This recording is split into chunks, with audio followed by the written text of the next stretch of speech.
성경 디모데전서 5장 같이 보시겠습니다. 디모데전서 5장은 이제 그 디모데가 어떤 교회의 어떤 사역자로서 어떤 목사이자 복음 전환자이자 교사로서 어떤 자신이 해야 할 일들이 무엇인지 그걸 바울한테 교훈을 받는 거죠. 그렇지만 그건 또한 우리 모두에게 어떤 교회의 치리 문제에 있어서 어떤 교회의 일종의 치리 문제들 있잖아요. 행정적인 문제들, 이런 문제들을 우리한테 좀 교훈을 주죠. 한번 같이 공부해 보시겠습니다. 첫 번째로 이제 일반적인 주제들이 나와요. 디모데는 교사지만 가족처럼 형제자매들을 대하라고. 늙은이는 아비처럼, 젊은이들은 형제처럼, 늙은 여자는 어머니처럼, 젊은 여자는 일절 깨끗함으로 자매에게 하듯, 이렇게 가족처럼 대하라고 말을 하고 있어요. 이거는 좀 중요한 우리 처신의 문제들을 잘 다루고 있죠. 그리고 또 참 과부인 과부를 경대하라, 이렇게 이야기하고 있고, 제가 이 이야기는 더 덧붙일 필요가 없겠죠? 특히 청년 형제들은 이런 부분들을 신경을 써야 될 필요가 있습니다. 아무튼 이제 참 과부인 과부를 경대하라, 이런 모든 지체들을 어떤 사랑하는 가족들과 같이 대우하라고 첫 번째로 이야기를 해주고 있죠. 근데 이 문제에서 먼저 우리가 생각해 봐야 되는 게 뭐냐면 가정을 우선해야 된다는 거예요. 이 문제는 특별히 우리가 이런 문제들이 좀 있어요. 어떤 사람이 이제 가정을 등한시하면서 교회에 충성하는 거죠.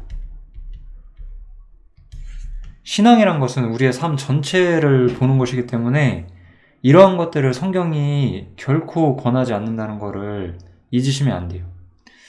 근데 참 우리가 생각해보면 수많은 교회가 그런 우리 성도들의 어떤 봉사와 헌신을 강조하면서 이렇게 하고 있는 건 아닌가 좀 생각을 해볼 필요가 있죠. 그래서 만약에 과부에게 어떤 과부가 있는데 그 과부에게 자녀나 손자들이 있거든, 저희로, 그러니까 이 과부가 있고 자녀나 손자들이 당연히 그리스도인들이겠죠. 이 문맥을 보면 그리스도인 자녀나 손자들이 있어요. 이 사람들이 먼저 해야 되는 게 뭐냐면 자기 집에서 효를 행해야 되는 거예요. 그래서 부모에게 보답하는 것을 배우게 해야 한다. 특히 여기서는 이제 좀 우리가 뒷부분을 보면은 이것이 물질적인 문제라는 것을 좀 볼 수가 있죠. 이게 그리스도인들에게는 당연할 수 있겠지만 참 이런 것들이 많이 무너지고 있는 시대에 우리가 살고 있어요. 우리는 부모님께 너무나 많은 것을 받았고 우리는 이제 부모님께 해드릴 수 있는 것들을 많이 해드려야 돼요. 특히 물질적으로. 참 이런 것들이 참 흐릿해진 시대에 우리가 살고 있죠. 당연히 이렇게 하는 게 맞는데, 그래서 부모에게 효를 행하라는 것이 여러 가지 측면들이 있지만 그 중에서도 왜냐하면 이제 노인이 되면은 노동을 할 수가 없잖아요. 여기서는 그 문제를 말하는 거예요. 우리가 노인이 된다는 것은 노동을 해서 스스로 먹고 살 수 없는 문제인데 그런 상태의 사람들이 어떻게 해야 하느냐, 이 문제를 우리가 좀 생각을 해봐야 되는 거죠. 그래서 이렇게 가정을 먼저 우선시하고 그 부모 혹은 조부모를 공경하는 것이 특별히 물질적인 측면에서도 더욱 그러하죠. 그런 것들이 하나님 앞에 받으실 만한 것이다 라고 말하는 거죠. 이건 이런 얘기예요. 사람이 이 헌금 문제가 또 우리가 좀 생각을 해봐야 되는데, 이 물질을 여기다 갖다 바치는 것과 이 물질을 이 부모들을 위해 쓰는 것, 무엇이 더 귀한 것이냐라고 봤을 때 바울 사도는 이쪽에 손을 들어준다는 거죠. 이거 굉장한 거거든요. 이거 진짜 우리 시대 교회 이런 거 잊어버리고 살죠. 이런 거 그냥 막 부모에게 효를 행하지만 교회 헌금은 해야 한다. 이렇게 정말 이렇게 가르치잖아요. 굉장히 중요한 주제예요. 디모데전서 5장이 뭐 어려운 얘기는 없어요. 어려운 얘기는 없는데 이렇게 좀 뭔가 이렇게 우리가 그냥 슥 지나가면 놓칠 만한 중요한 이야기들을 슬쩍슬쩍 하기 때문에 잘 관찰을 하셔야 돼요. 다음. 그래서 이건 제가 좀 이 문제에 대한 이해를 돕기 위해서 이 마가복음을 좀 제가 좀 보여드리고 있는데, 그래서 이거는 너희가 바리새인들이죠? 예수님께서 하신 말씀이에요. 너희는 가로되 사람이 아비에게나 어미에게나 말하기를 내가 드려 유익하게 할 것이 고르반. 이 고르반이라는 용어가 있었어요. 내가 드려 유익하게 할 것이 하나님께 드림이 되었다고 하기만 하면 그만이다. 그래서 제 아비나 어미에게 다시 아무것도 하여 드리기를 허하지 아니하며. 이 맥락이 분명하죠? 하나님께 드려면 그걸로 그만이기 때문에 다시 부모님한테 드릴 필요가 없다라고 하는 정말 망령된 가르침이죠. 이런 것들은 장로들의 유전이고 장로들의 거짓된 가르침이지만 실제로 성경의 정신하고는 완전히 빗나가는 거죠. 왜냐하면 성경은 부모를 공경하라는 것이 아주 중요한 어떤 율법의 가르침으로서 우리한테 제시가 되고 있는 거죠. 그래서 이 가족을 돌보지 않는 것이 굉장히 큰 죄다라는 것을 분명히 하고 있습니다. 좀 어렵지 않죠? 굉장히 쉬운 거예요. 다시 한번 또 바울 사도가 이 얘기를 해줘요. 누구든지 자기 친족, 특히 자기 가족을 돌아보지 아니하면, 이 구절도 마찬가지예요. 이 구절의 문맥을 보면 돌아본다는 것은 그러니까 물질적인 거죠. 물질적으로 지원해 주라는 거예요. 그것이 형제든 부모님이든지 간에 만약에 우리 형제나 부모님이, 이건 친족을 말하는 거죠. 친족 특별히 형제자매를 말한다는 측면이라기보다는 우리가 믿지 않는 형제나 믿지 않는 부모님이 계셔도 가족들을 위해서 우리 물질을 아끼면 안 되죠. 교회에 갖다 바치는 것보다 이것이 훨씬 더 가치 있다라고 바울 사도는 분명히 말을 하고 있어요. 왜냐하면 바울 사도는 현대 지금 우리가 보고 있는 그런 어떤 정형화된 교회, 어떤 11조로 헌금을 받고 이런 시스템 속에 있지 않았거든요. 그런 교회는 한참 뒤에 천주교라고 하는 거짓된 시스템 안에서 생겨서 거기서 파생된 개신교 안에서도 여전히 잘못된 그런 종교 시스템이죠. 성경적인 교회는 그런 형태가 없어요. 그래서 우리도 그런 방식으로 모임을 해서는 안 돼요, 사실은. 아무튼 그래서 친족, 자기 가족을 돌보지 않는 것은 믿음을 배반하는 것이고 불신자보다 더 악한 자다라고 말을 하는 거죠. 이게 이제 그 가족을 돌아보지 않는다는 것이 뭐 이렇게 해석하는 걸 제가 옛날에 들은 적이 있거든요. 그러니까 전도를 하지 않는다. 뭐 그렇게.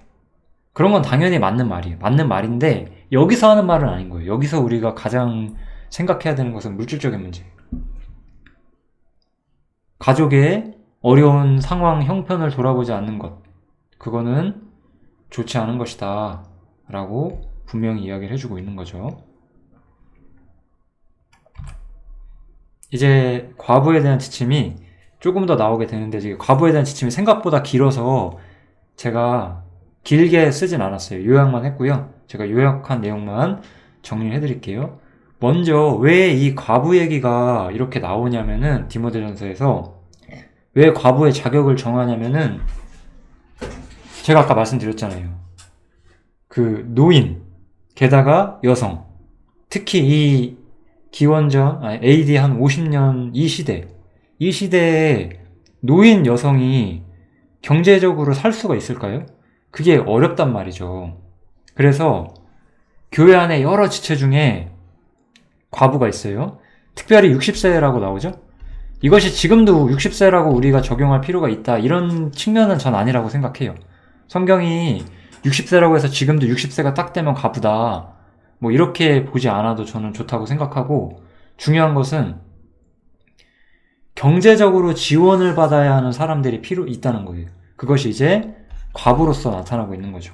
디모데전서 5장이 잘 몰라요, 많은 분들이. 무슨 얘기를 하고 싶어 하는지 잘 모르시는 분들이 정말 많은 성경 중 하나거든요. 그래서 좀 저도 이 디모데전서 5장을 소개하게 돼서 좀 나름대로 기쁜 마음이 있습니다. 그래서 이 교회, 어떤 우리가 생각하는 그런 교회 시스템이 아니라 형제자매들이 모이는 이 교회 안에서 경제적으로 지원받을 필요가 있는 사람들이 누구냐? 이 과부들인 거죠. 이게 얼마나 우리 시대랑 달라요. 우리 시대는 모든 사람이 그냥 헌금을 해서 그 목사 전도사한테 갖다 바치는 이런 정말 잘못된 시스템 속에 우리가 살고 있거든요. 그런데 반대로 교회는 모두가 가족이고, 그렇기 때문에 특히 스스로 경제력이 없는 사람을 돕는 일에 있어서 인색해서는 안 됐어요. 그래서 먼저 과부는 교회로부터 경제적 지원을 받아야 하는 상태에 있었어요. 그래서 그럼 과부가 되려면 어떤 사람이어야 되냐? 충분한 나이가 있어야 되죠. 왜냐하면 어떤 자립할 수 없는 나이, 스스로 생계를 유지할 수 없는 나이가 된 사람들이죠. 그런 상태에다가 어떤 믿음을 가진 분이셔야만 했어요. 믿음과 그 믿음에 따른 선한 행실이 있으신 그런 분들. 교회 안에 경제적으로 이제 스스로 자립할 수 없고, 그렇지만 충분한 믿음과 선한 행실을 가진 분이 있다면 우리는 그분의 생계를 책임져야 돼요. 교회 안에서 책임져야 되는 거예요. 혹은 우리가 사실 형제자매님들이 우리 물질적으로 어려울 때 우리 교회 형제자매님들은 사실 이렇게 서로 도운 경험들이 있으시잖아요. 사실 이 영상을 보시기만 하시는 분들도 그런 경험을 하시면 좋겠어요. 물질을 형제를 위해서 진짜 쓴다는 것, 그것이 진짜 정말로 교회가 영적으로 상승하고 있다는 뜻이거든요. 정말 너무나 귀한 일이고, 저는 물질을 아끼지 않는 모습이 교회 안에서 충분히 나타날 때 그것이 진짜 아름다운 모습이라고 생각하거든요. 그래서 충분한 나이와 선한 행실을 가진 분들은 마땅히 과부로서 인정을 받고, 그래서 경제적으로 교회의 지원을 받는 것이 가능하다, 이것을 아시면 되겠습니다. 그래서 반대로 젊은 과부는 혼인하는 것을 권했어요. 이 사람들은 혹시 나중에 다시 재혼을 하거나 어떤 잘못된 삶으로 좀 떨어질 가능성이 있었거든요. 왜냐면 다시 한번요, 여기서는 무슨 얘기를 하는 거냐면, 이 사람들이 경제적으로 지원을 받게 되면 어떻게 돼요? 이 사람들이 경제적으로 지원을 받게 되면 시간이 남죠. 그 남는 시간에 뭐예요? 괜히 사람들 만나서 헛소리하고 막 이럴 수 있다는 거예요. 그러느니 차라리 혼인을 하거나 재혼을 하거나, 혹은 이 시절엔 아마도 여성이 노동을 해서 돈을 벌 수 없는 시대이기 때문에 아마 더 재혼을 권하지 않았나, 저는 그렇게 생각이 들고, 우리 시대로 적용해 본다면 아무튼 교회에서 물질적으로 자립할 수 있는 사람이 자립하지 않을 때 돕지 말라는 거예요. 그런 사람을 돕게 되면 그 사람은 오히려 교회에 문제를 일으킬 수 있다라고 이야기하는 거죠. 저는 사실 이 문제에 대한 경험이 어느 정도 있거든요. 우리 형제님들 아마 이렇게 말하면 무슨 얘기인지 아실 것 같아요. 물질적으로 지원하면 안 돼요. 그런 사람들은 스스로 일하게 만들어야 돼요. 스스로 일해야 한다. 맞죠? 이거 너무나 중요한 문제죠. 그래서 젊은 과부는 여기서는 스스로 일할 수 있으면 일을 하고, 그렇지 않으면 재혼을 하는 것을 권하게 되는 거예요. 그래서 자녀를 낳고 자녀를 키우면서 살기를, 마땅한 인생의 책임을 짊어지라라고 말하는 거죠. 이게 우리가 이런 생각을 하면 안 돼요. 나는 진짜 하나님께 모든 걸 드리는 사람이기 때문에 일상의 의무를 하지 않고 그냥 교회에서 모든 걸 하며 살겠다, 이런 거는 정말 올바르지 않은 거예요. 그럼 형제자매들에게 짐을 지어주게 되는 거거든요. 제가 만약에 노동을 하지 않으면 형제자매님들이 힘들게 번 돈의 일부를 제가 편취해야 되잖아요. 저는 그럴 수 없거든요. 얼마나 많은 교회가 그런 것들을 당연하게 생각하고, 목사 전도사라고 하는 사람들이 형제자매들의 물질 받아내는 것에 얼마나 핏대 세우면서 설교를 해요. 정말로 가증한 거거든요, 그런 것들. 막 그런 말 하죠.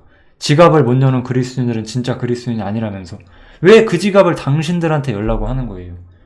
정말 경제적 지원을 받아야 하는 교회 내부의 지체들에게 그렇게 해야 되는 거거든요.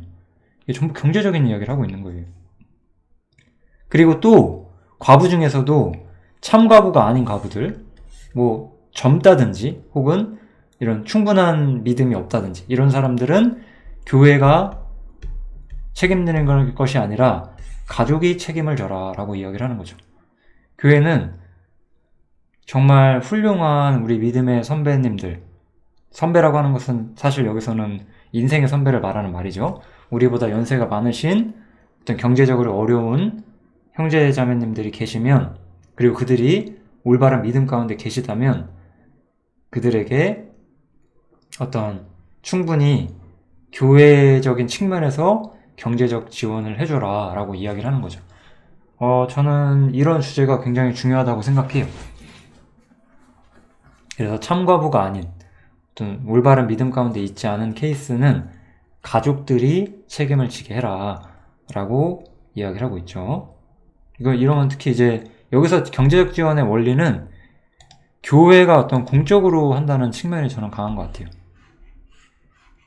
어떤 형제가 예를 들어서 정말 믿음 가운데 올바로 서 있지 못한데 사실 많이 빗나가고 있다고 생각을 해보세요. 그런데 경제적 능력도 없어요. 그럼 제가 개인적으로 그 형제를 도울 수 있거든요. 그럼 제가 개인적으로 돕는 거죠.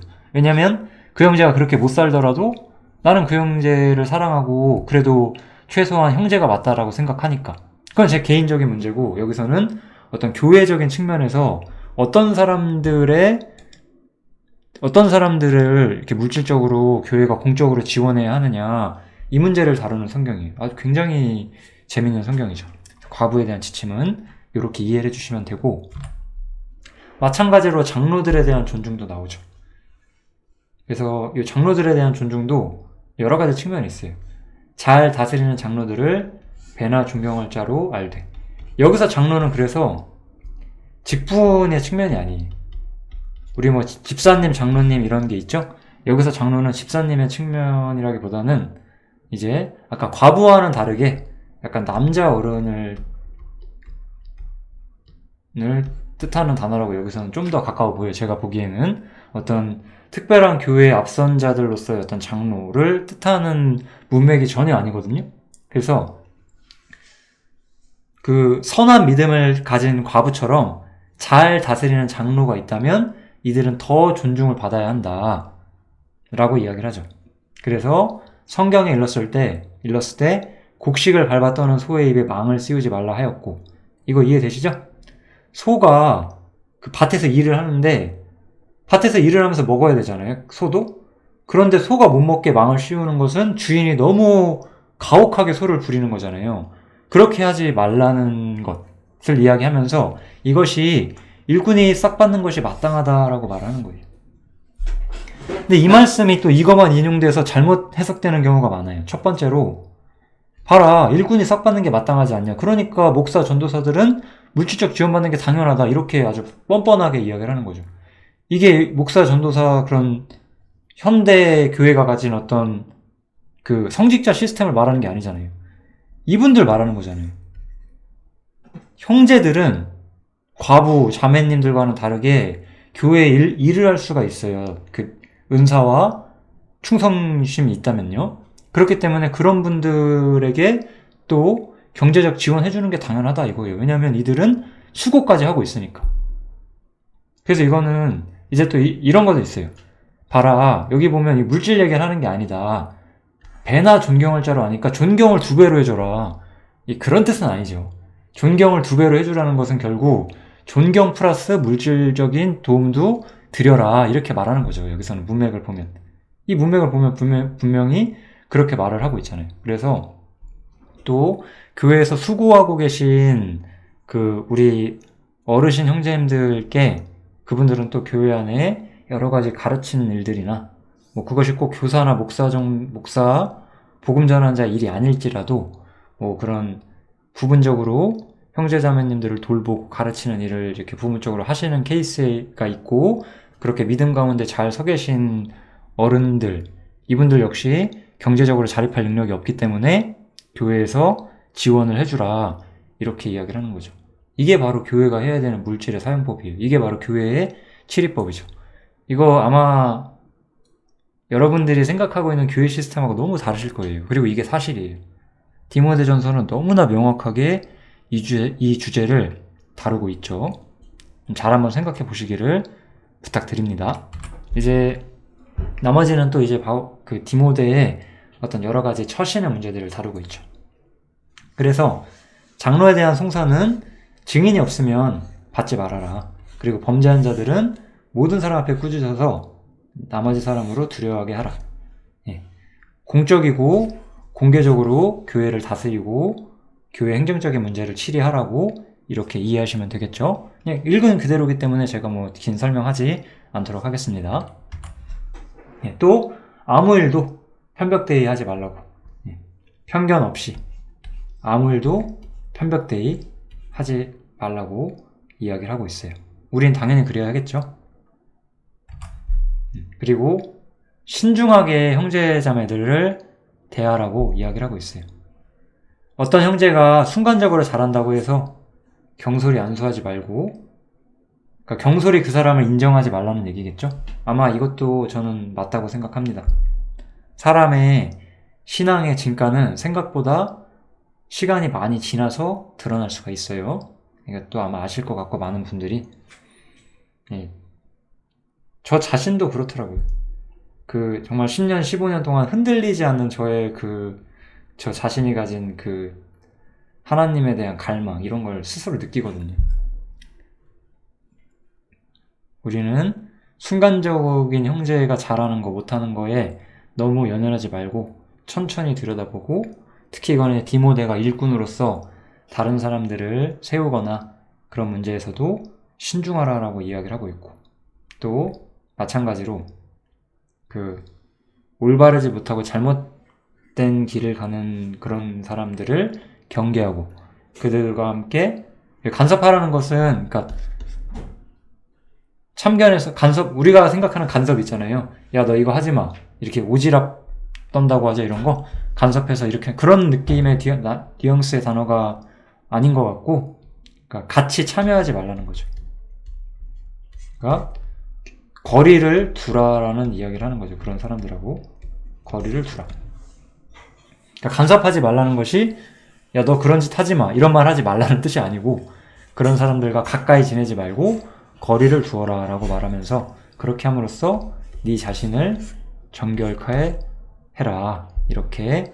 특히 이제 교회 안에서 사람들을 대할 때도 항상 신중히 자신의 입장과 위치를 지켜라, 이렇게 바울 사도가 디모데한테 말을 해주고 있습니다. 그리고 이제 참 재밌는 얘기 하나 나오죠. 이 포도주. 어떤 성경은 이게 포도주를 먹는다는 것이 되게, 술을 안 먹는 교회인가 봐요. 그래서 이거를 포도주스로 번역한 성경도 있더라고요. 그럴 필요가 없죠. 이건 포도주 맞아요. 그러니까 이것은, 모든 것은 사용하기 나름이라는 얘기를 하고 있는 거예요. 아마 어떤 분들은 지금도 이 알코올이라는 것을 단 한 모금도 입에 대면 안 된다고 생각하시는 분들도 계실 거예요. 그런 거 아니에요.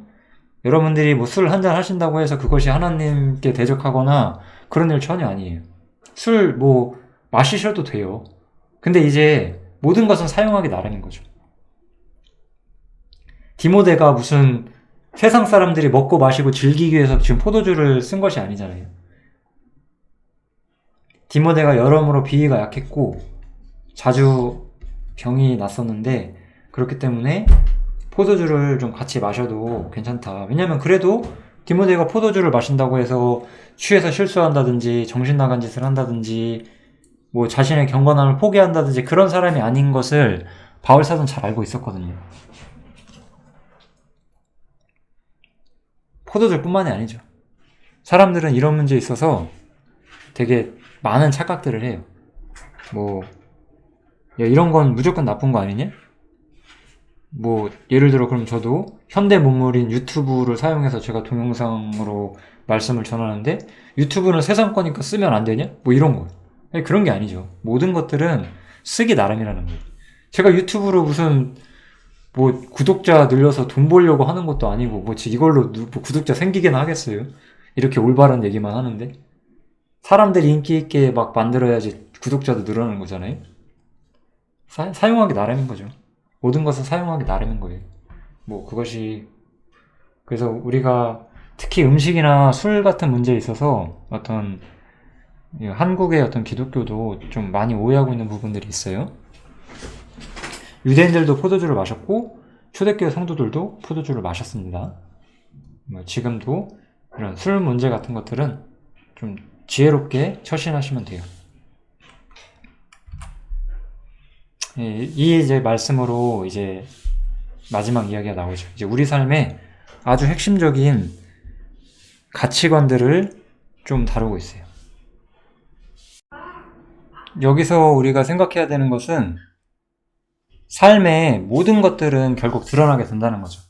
우리의 삶이라고 하는 것은 사실 아무것도 숨길 수 없는 그런 상태에서 우리가 살고 있다는 거예요. 우리가 그냥 눈앞에 보이는 사람들 앞에서 우리의 어떤 모습을 감출 수는 있겠지만 우리 삶의 어떤 근본적인 문제 이런 것들은 하나님이 항상 다 보고 계시고 언젠간 다 드러날 것이다 라고 우리한테 말을 하면서 그런 삶의 가치관을 우리가 이해하고 있다면 우리가 좀 더 조심하고 경건한 삶을 사는데 도움이 되겠죠?